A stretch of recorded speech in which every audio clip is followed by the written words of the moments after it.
राय गांधी आदर्श विद्या मंदिर माध्यमिक तखतगढ़। ऑनलाइन शिक्षण कक्षा 10वीं विषय गणित अध्याय 1 संख्या पद्धति। प्रकरण परिमेय संख्या व अपरिमेय संख्या को सिद्ध करना। प्रकरण सावधान।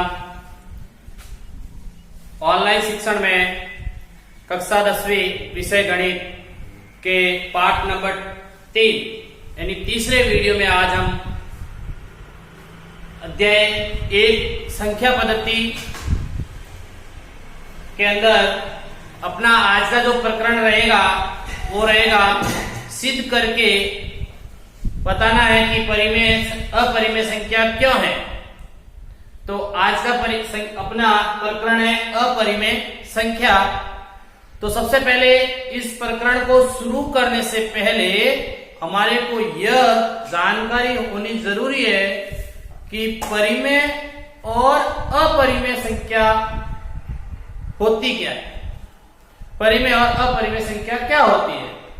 तो मैं पहले कुछ एक संख्याएं जो आपको लिख के बता रहा हूं उनका आपने पूर्व कक्षा के अंदर अध्ययन कर लिया है, परंतु आप इनका हल्का सा दोहरान करेंगे, इसके बाद इस प्रकरण को आगे बढ़ाएंगे। तो जो संख्या लिख रहा हूं 2/3 -1 √3 0.4444। ये कुछ मैंने अंक लिखे। इन अंकों के आधार पर हम पता करेंगे कि परिमेय है या अपरिमेय। तो आपने पूर्व कक्षा के अंदर 7वीं 8वीं 9वीं 10वीं 9वीं के अंदर आपने परिमेय संख्या के बारे में अध्ययन किया था, अपरिमेय का अध्ययन नहीं किया था, परिमेय संख्या का अध्ययन किया था।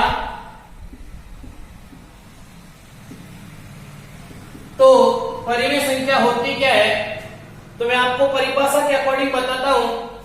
यदि संख्या रेखा के ऊपर अपन दर्शाते हैं तो यह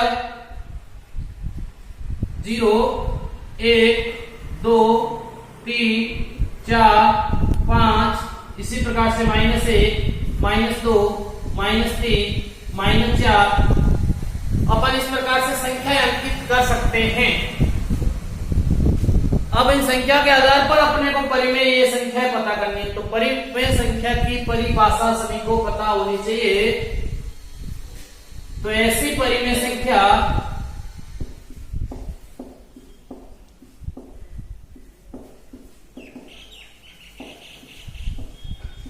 जिसको हम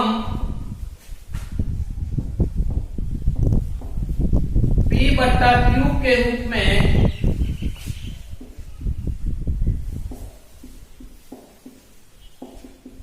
व्यक्त कर सकते हैं,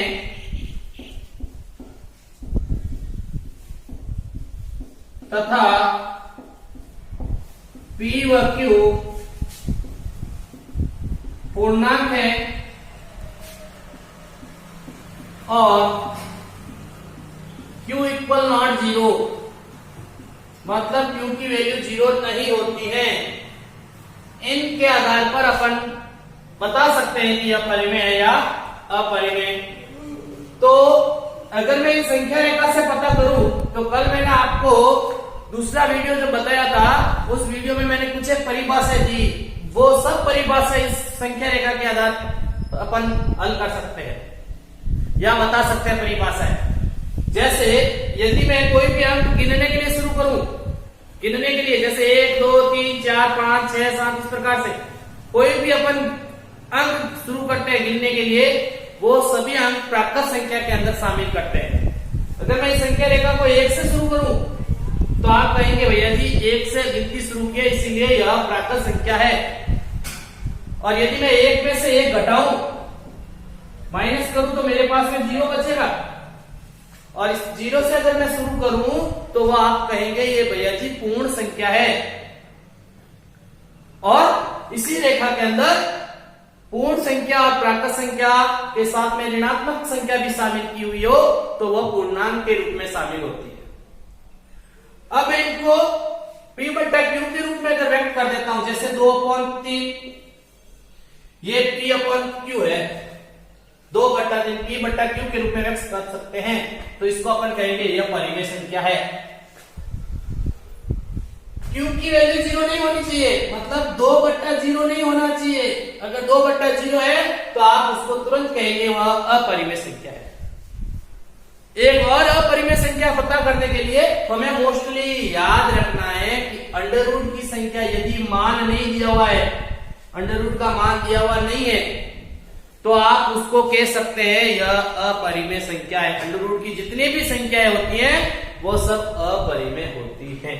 तो याद रखना आप सभी, अंडर रूट वाली जितनी भी संख्या होती हैं, वैल्यू अगर उसका मान दिया हुआ नहीं है तो वह अपरिमेय संख्या। फिर 9वीं कक्षा में आपने पढ़ा था अनवसानी अनावर्ती, उसके अंदर आपको एक बताया हुआ था कि दशमलव के बाद में यदि किसी अंकों की पुनरावृत्ति बार बार होती है तो वह अपरिमेय संख्या होती है। यहां देख सकते हो कि दशमलव के बाद में अंकों की पुनरावृत्ति 4 है ना, वो बार बार आ रहा है, इसीलिए वह अपरिमेय संख्या है। तो परिमेय तो स्पष्ट रूप से पता चलता है कि p/q, बस q की वैल्यू 0 नहीं होनी चाहिए। अगर 2/1 है तो परिमेय है, 2 के नीचे कुछ नहीं देखे तो परिमेय है। तो आप इसमें भी ये सब परिमेय संख्या भी है, परिमेय संख्या है। ये पूर्णांक भी हो सकता है, पूर्ण संख्या कह सकते हैं इस परिभाषा के अकॉर्डिंग, प्राकृत संख्या भी कह सकते हैं। फिर अपना प्रश्न बन सकता है कि प्राकृत को क्या पूर्ण कह सकते हैं? नहीं, पूर्ण संख्या को प्राकृत संख्या कह सकते हैं। फिर अपन प्रश्न आता है कि पूर्णांक में कौन कौन सी संख्या होती है? तो पूर्णांक में पूर्ण संख्या होती है, प्राकृत संख्या भी होती है, और ऋणात्मक संख्या आपको दी हुई है, परिमेय संख्या भी उसके अंदर होती है। पूर्णांक में तीनों संख्या सभी होती है। तो इन संख्याओं का अपन पता करने के बाद अब मेरा प्रश्न ये बनता है कि ये जो अपरिमेय है ये कैसे हुई, इस प्रकरण को आज हम पढ़ेंगे।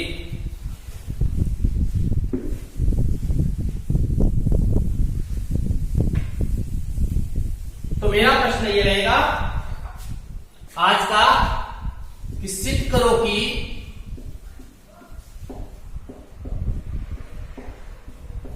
√3 एक अपरिमेय संख्या है, ये सिद्ध करके बताना है।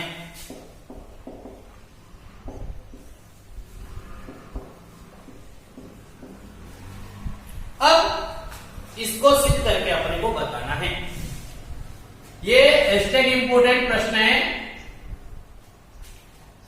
बोर्ड एग्जाम के अंदर 3 नंबर का यदि बोर्ड एग्जाम में प्रश्न होता है तो आपको इसी प्रकार से प्रश्न मिलेगा।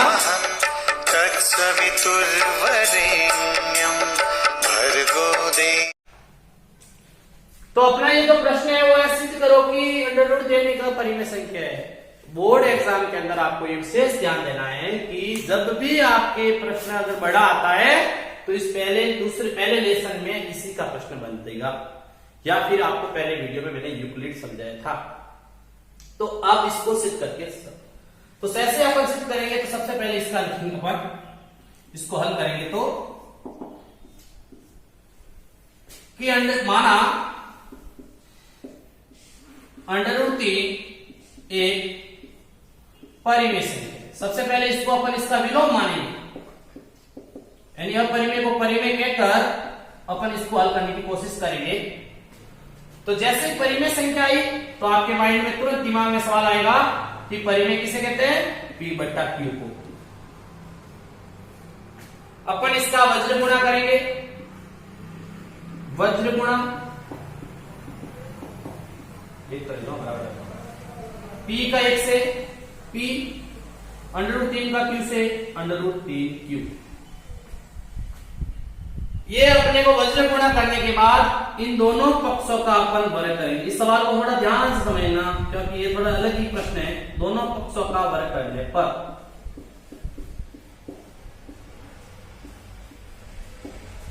अपरिमेय लाने के लिए इतना बड़ा करना, वर्ग करेंगे मतलब स्क्वायर, p के ऊपर स्क्वायर, √3q के ऊपर भी स्क्वायर। p का अपन वर्ग करेंगे p² और √3। कभी भी √ की संख्या को √ की संख्या से गुणा करते हैं तो याद रखना √ हट जाएगा, सिर्फ 3 बचेगा, तो 3 और q का वर्ग करेंगे तो q²। इसको आप समीकरण नंबर 1 ले लेंगे। अब स्क्वायर से स्क्वायर दिमाग से कट गया, तो पी की वैल्यू आई 3q, और आप लिखेंगे कि पी का मान, जो पी की वैल्यू आई है, पी का मान 3, q से विभाज्य हो जाएगा। अब अगर पी की वैल्यू 3 है, 3q है, तो q की वैल्यू भी 3q यदि आएगी तो आप कह सकते हो कि यह परिमेय संख्या है। हटा दो। इसी प्रकार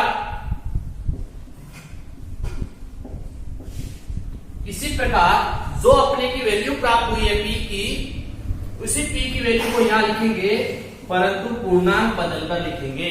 यहां पर भी आप लिखेंगे p q में q पूर्णांक है, यहां पर भी पूर्णांक चेंज करेंगे, यानी q की जगह अपन r लिख देते हैं और कोष्टक में r पूर्णांक। अब कोई पूछेगा ये r क्यों पूर्णांक लिखा, मन अपनी इच्छा अनुसार लिखा क्या? नहीं, अगर मैं यहां पर r पूर्णांक नहीं लिखता, तो अगर मैं यहां q ही लिखता, तो मुझे तो q की तो ऑलरेडी वैल्यू डालनी है, हल करना, p की तो आ गई है, इसलिए q की लानी है, तो मेरे को q को हटाकर मैंने दूसरा पूर्णांक लिखा है। अब वापस तरीका वही, दोनों पक्षों का वर्ग, दोनों पक्षों का वर्ग, ये 2 बार समझेंगे तो ज्यादा समझ में आएगा। p के ऊपर स्क्वायर, 3 के ऊपर स्क्वायर, p का ऊपर p स्क्वायर हो जाएगा, 3 का 9 और r का r स्क्वायर। फिर अपन समीकरण 1 से पता करेंगे, समीकरण 1 से तो देखेंगे समीकरण 1 में p स्क्वायर की वैल्यू दी हुई है 3q स्क्वायर बराबर 9r स्क्वायर। 3 के पहाड़े से कटेगा तो ये एक बार और ये 3 बार, स्क्वायर स्क्वायर q का मान भी 3 आ गया, आप देख सकते हैं, आप तो ऑलरेडी पूर्णांक है, तो q का मान 3, 8 से विभाज्य है, विभाज्य है, ये विभाज्य लिखा हुआ है। अब अपन पता करेंगे, मैं इस प्रश्न को एक बार हिस्सा लास्ट में 1 लाइन 2 लाइन और बच गई है, उसको समझाऊंगा, उससे पहले एक बार हल्का सा दोहरान कर रहा हूं, तो ध्यान से सुनेंगे भैया बहनों कि यह अपना प्रश्न इंपोर्टेंट, हैशटैग इंपोर्टेंट प्रश्न है, कि यहां पर आपको गृह कार्य में जब भी दूंगा वो अंक बदल के दूंगा, तो इसलिए इस प्रश्न को एक बार दोबारा समझा रहा हूं, ध्यान से समझना कि अगर अपना प्रश्न आएगा कि √3 एक अपरिमेय है, तो आपको कुछ नहीं करना, जाकर सीधे उसको परिमेय मान लेना, इसका विलोम। परिमेय मानते ही परिभाषा याद आएगी, परिमेय किसे कहते हैं? p बट्टा q को। p बट्टा q का अपन वज्रपूर्ण करेंगे तो p की वैल्यू जो आएगी उसका अपन दोनों पक्षों का वर्ग करने पर स्क्वायर प्राप्त हो जाएगा। जैसे स्क्वायर वाली संख्या का वैल्यू प्राप्त होती है, समीकरण 1 दे देना, और जो वैल्यू आई है उसी वैल्यू को वापस मानेंगे, क्योंकि वैल्यू जिसकी आई है वो वैल्यू दूसरे की भी आनी चाहिए, क्योंकि भी तो ही वो आप कह सकते हैं कि अपरिमेय है।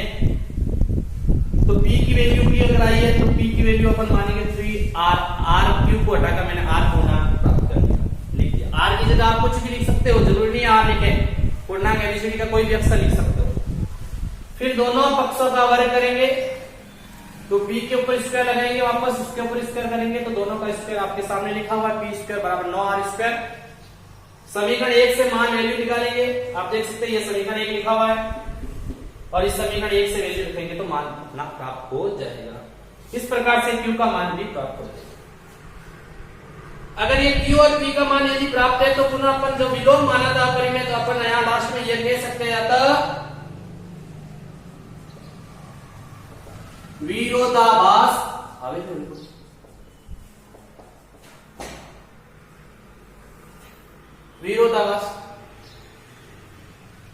विरोधाभास अवस्था होने के कारण p व q का मान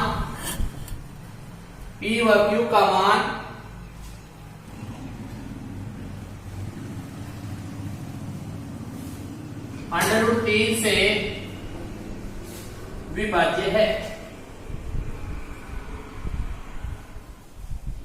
अतः √3 एक अपरिमेय संख्या है।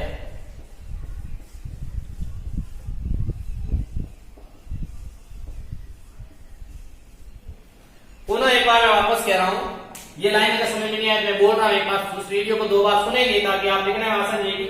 विरोधाभास अवस्था यानी उसकी उल्टी अवस्था होने के कारण जो आपने P और Q के मान जो था वो √3 वो एक उससे विभाज्य हो रहा है P और Q का मान, इसलिए आप उसको कहेंगे √3 एक अभाज्य संख्या है।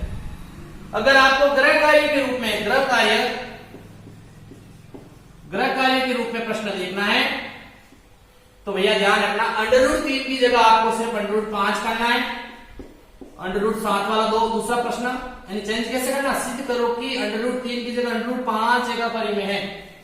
दूसरा प्रश्न बनेगा सिद्ध करो कि √3 की जगह √7 एक अपरिमेय संख्या। और तीसरा प्रश्न लिख देना √11।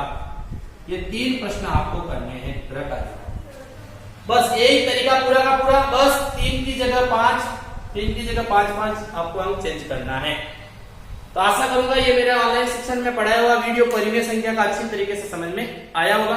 बस इसकी परिभाषा याद रखना, और अपरिमेय की अगर परिभाषा पूछे तो उस परिमेय संख्या की जो परिभाषा उसका विलोम यानी उल्टी परिभाषा बोल देना। उल्टी मतलब ऐसी परिमेय संख्या जिसको P/Q के रूप में नहीं लिख सकते। P की पूर्णांक है बट Q की वैल्यू 0 होती है, वह आपके अपरिमेय में आ जाएगी। धन्यवाद।